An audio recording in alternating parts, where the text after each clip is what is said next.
वैसे तो कांग्रेस ने बहुत सारे घटिया कानून बनाए हैं, लेकिन एक कानून उन्होंने बहुत ही घटिया बनाया 1991 में, 1991 में, जब राम मंदिर का मूवमेंट अपने जोरों पे था। अयोध्या में कार सेवा शुरू हो चुकी थी। अयोध्या का मूवमेंट चारों तरफ चर्चा हो रही थी। रामलला हम आएंगे, मंदिर वहीं बनाएंगे, जब ये नारा लग रहा था, उस समय कांग्रेस ने एक महाघटिया कानून बनाया। उसका नाम है पूजा स्थल कानून। नाम बड़ा अच्छा है, पूजा स्थल कानून। नाम से तो ऐसे लगता है किसी पूजा स्थल के रखरखाव के लिए है, लेकिन एक्चुअल में ये पूरी तरीके से हिंदू, जैन, बौद्ध और सिख के धार्मिक अधिकारों का विरोधी है। यह कानून कहता क्या है? यह कहता है कि हिंदू, जैन, बौद्ध और सिख ये अपने धार्मिक अधिकारों के लिए, यानी इनके जो मंदिर, चाहे वो जैन मंदिर हो, चाहे हिंदू मंदिर हो, चाहे बौद्ध मंदिर हो, बौद्ध का स्तूप हो, या सिखों के जो गुरुद्वारे हैं या सिखों के मंदिर, जो कुछ तोड़े गए थे आक्रांताओं के द्वारा, मुगलों के द्वारा, बाबर, हुमायूं, अकबर और उनके बच्चों के, उनके लड़कों के द्वारा, उनके खानदान के द्वारा, उनके सैनिकों के द्वारा, उसको रिस्टोर करने के लिए, उसको वापस लेने के लिए हिंदू, जैन, बौद्ध और सिख कोर्ट नहीं जा सकते। ऐसा घटिया कानून। तो पहली बात तो यह कानून इसलिए घटिया है कि सरकार का काम लीगल एक्ट को लीगलाइज करना होता है, इल्लीगल एक्ट को इल्लीगल डिक्लेयर करना होता है।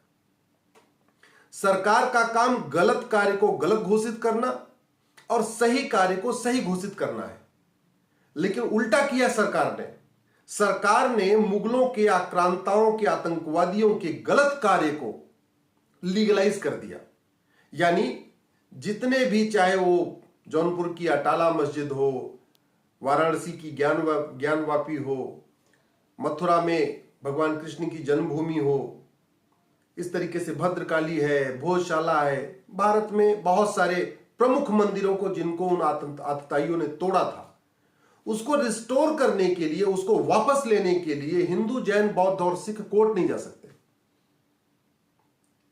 यह पूरी तरीके से संविधान के खिलाफ। दूसरा, सरकार यह कह रही है कि आपका विवाद का समाधान, अब अगर कोई मामला कोर्ट में गया है तो वो अपने आप खारिज हो जाएगा। यानी कोई मुकदमा अगर कोर्ट में गया है तो खारिज हो जाएगा, मुकदमा चलेगा ही नहीं, नया कोई मुकदमा जाएगा नहीं, और जो पुराना मुकदमा चल रहा है वो चलेगा नहीं। ये कंप्लीटली रूल ऑफ लॉ का वायलेशन है। अगर भारत में कोर्ट के जरिए विवाद का समाधान नहीं होगा तो फिर होगा कैसे? किसी भी सेकुलर कंट्री में, किसी भी डेमोक्रेटिक कंट्री में जो विवाद का समाधान होता है, या तो पंचायत के जरिए होता है या कोर्ट के जरिए होता है, लाठी डंडे से नहीं होता। ये कोई पाकिस्तान, अफगानिस्तान या बांग्लादेश नहीं है। यहां तालिबान की सरकार नहीं है कि लोग जिनको जहां चाहिए वहां पे डंडा बंदूक लेके पहुंच जाए, कब्जा कर ले।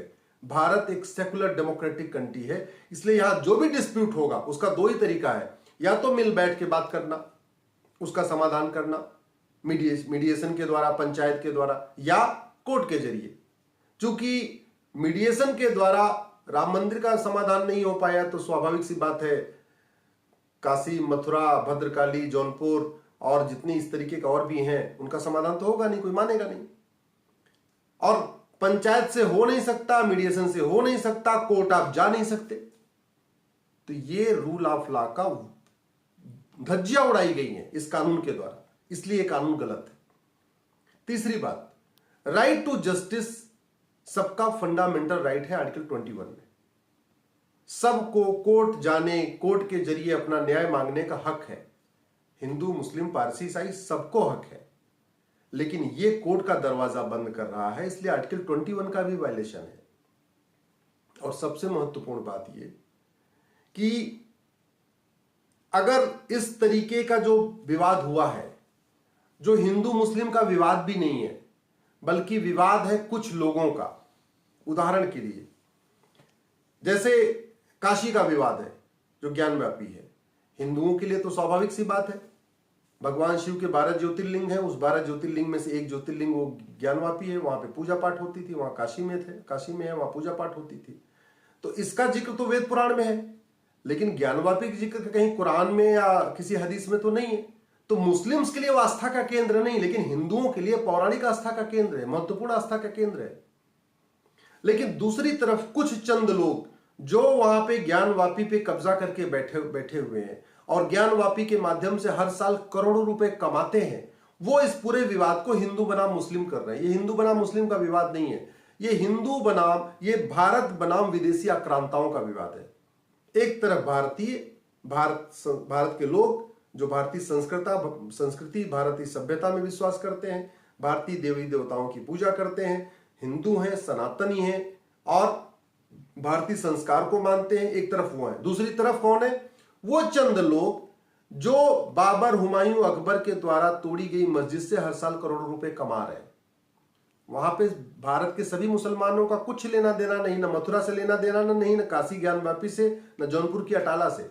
ये तो चंद वहां में मौलवी हैं जो उस मस्जिद पे कब्जा करके बैठे हुए हैं, वहां से चंदा ले रहे हैं, वहां से चढ़ावा ले रहे हैं, उनको विदेशों से भी पैसा आ रहा है, लेकिन अपना कब्जा बनाए रखने के लिए इस पूरे विवाद को हिंदू बनाम मुस्लिम कर रहे हैं। ये हिंदू बनाम मुस्लिम का विवाद नहीं, ये प्योरली एक तरफ हिंदुओं का विवाद तो है, क्योंकि उनकी सभ्यता, उनकी संस्कृति की बात है, लेकिन मुस्लिम्स का नहीं है। भाई मुस्लिम से क्या लेना देना? मुस्लिम यहीं के रहने वाले 300-400 साल पहले जो भारत में मुसलमान, ये सब हिंदू थे। ऐसा नहीं कि कोई अरब से आने वाले हैं, कोई कहीं से बाहर से आए हुए हैं। जो आए थे अरब से, जो आए थे अफगानिस्तान से, या जो आए थे विदेशों से, छोड़ छोड़ के वापस भाग गए। उनके बच्चे भी यहाँ नहीं, वो सब अपने परिवार से ही चले गए।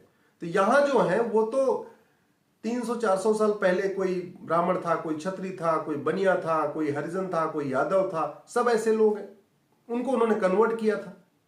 इसलिए मेरा निवेदन है कि भारत के सभी मुस्लिम्स इसको समझें कि ये जो विवाद है, ये हिंदू मुसलमान का विवाद नहीं है, पूरी तरीके से भारतीय संस्कृति बनाम विदेशी आक्रांताओं का विवाद है। और जिन स्थानों का जिक्र वेद पुराण में है, चाहे वो मथुरा की जन्मभूमि का मामला हो, काशी में ज्ञानवापी का मामला हो, जैसे जौनपुर की बहुत फेमस अटाला है, ये जो विवाद है, इसको अपने आप से न जोड़े। ये हिंदू मुसलमान का विषय नहीं है। और सबसे बड़ी बात ये प्लेसेस ऑफ वर्शिप एक्ट अपने आप में भी, इसका जो सेक्शन 4 है, उसका सब क्लॉज 3, वो अपने आप में कहता है कि ये कानून पुराने ढांचों पे लागू नहीं होगा जो 100 साल पहले बने। तो बड़ी सीधी सी बात है, ज्ञानवापी 100 साल पुरानी है।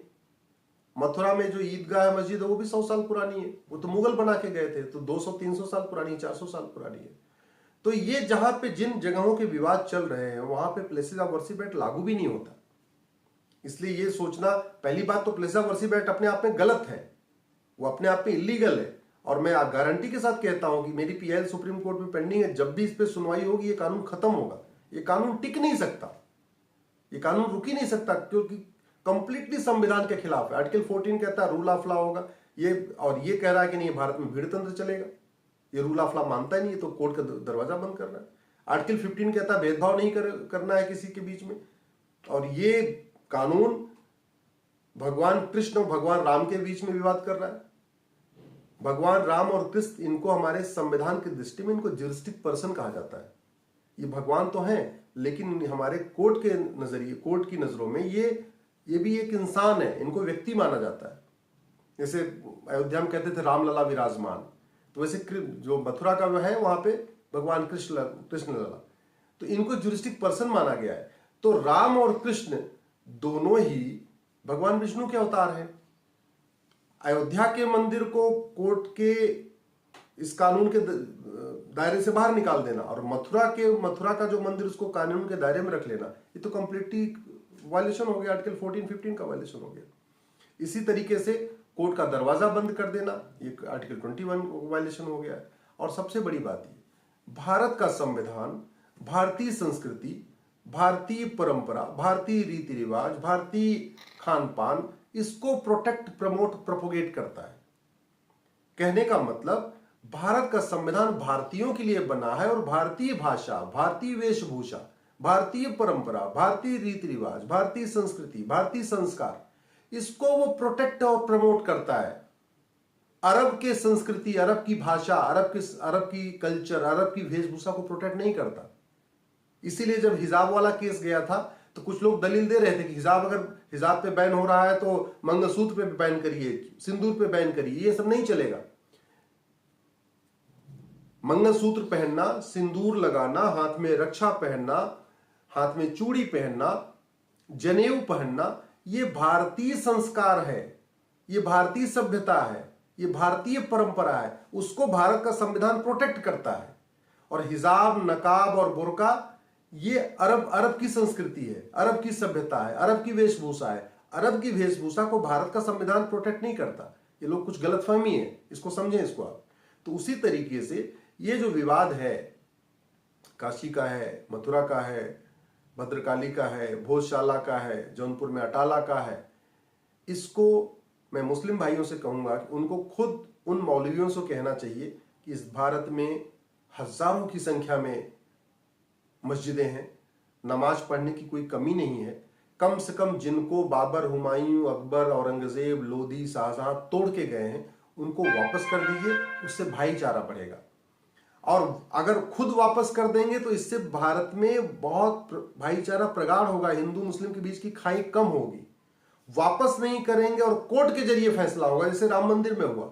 जैसे राम मंदिर में फैसला हो गया, उसमें किसी का एहसान तो नहीं है, उससे भाईचारा कैसे बढ़ सकता है? भाईचारा तब बढ़ेगा जिन लोगों ने मंदिर पे जो तोड़ के मस्जिदें बनी है, वहां अवैध कब्जा करके रखा, वो कब्जा छोड़ दें, कब्जा छोड़ के चले जाएं, तब तो भाईचारा बढ़ेगा। फिर लगेगा भैया ठीक है, देखो गलती किया था विदेशियों ने, आक्रांताओं ने, लेकिन ये सब अपने भाई हैं, इन्होंने कहा भाई ठीक है, गलती जो उन्होंने आक्रांताओं ने किया उस गलती को कंटिन्यू नहीं करेंगे, आप एक काम करिए, वापस ले लीजिए। और जो लोग इसको विरोध करते हैं, एएसआई का विरोध करते हैं, सर्वे का विरोध करते हैं, वीडियोग्राफी का विरोध कर रहे हैं, ये विरोध करके तो इनफैक्ट वो और ज्यादा स्टैब्लिश कर रहे हैं कि हाँ वो मंदिर था। जिनको मन में डाउट था ना, अब उनको क्लियर हो गया कि नहीं तो मंदिर है।